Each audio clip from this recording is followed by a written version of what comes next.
நடிகை சமந்தா, தெலுங்கு நடிகர் நாக சைதன்யா இருவரும் இணைந்து நடித்த முதல் திரைப்படம் ஏ மாயா சேசாவே. கௌதம் மேனன் இயக்கத்தில் 2010ஆம் ஆண்டு இப்படம் தெலுங்கில் வெளிவந்தது. தமிழில் வெளியான விண்ணைத் தாண்டி வருவாயா படத்தின் தெலுங்கு ரீமேக் தான் இப்படமாகும். இதைத் தொடர்ந்து மனம் என்கிற படத்திலும் இருவரும் ஜோடியாக நடித்தனர். அப்போது இருவருக்கும் இடையே காதல் மலர்ந்த நிலையில் கடந்த 2017ஆம் ஆண்டு இருவரும் திருமணம் செய்து கொண்டனர். ஆனால் 4 ஆண்டுகளுக்குப் பின் 2021ஆம் ஆண்டு இருவரும் விவாகரத்து பெற்று பிரிந்தனர்.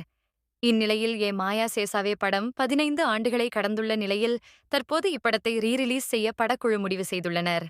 வருகிற ஜூலை 18ஆம் தேதி இப்படம் ரீ-ரிலீஸ் ஆகிறது. இந்த நிலையில் இப்படத்தை விளம்பரப்படுத்த ப்ரமோஷன் நிகழ்ச்சிகளில் சமந்தா மற்றும் நாகசைதன்யா இருவரும் ஒன்றாக கலந்து கொள்ளப் போகிறார்கள் என வதந்திகள் பரவி வந்தது. இப்படியிருக்க இந்த வதந்திகளுக்கு முற்றுப்புள்ளி வைக்கும் விதமாக சமந்தா பதில் கொடுத்துள்ளார். அதில், நான் யாருடனும் ஏ மாயா சேசாவே படத்தின் விளம்பரத்தில் கலந்து கொள்ளப் போவதில்லை. அந்த படத்தை விளம்பரப்படுத்தவும் எனக்கு விருப்பமில்லை. இந்த பேச்சு எங்கிருந்து வருகிறது என தெரியவில்லை. தயவு செய்து தேவையில்லாத வதந்திகளை பரப்பாதீர்கள் என வதந்திகளுக்கு முற்றுப்புள்ளி வைத்துள்ளார் நடிகை சமந்தா.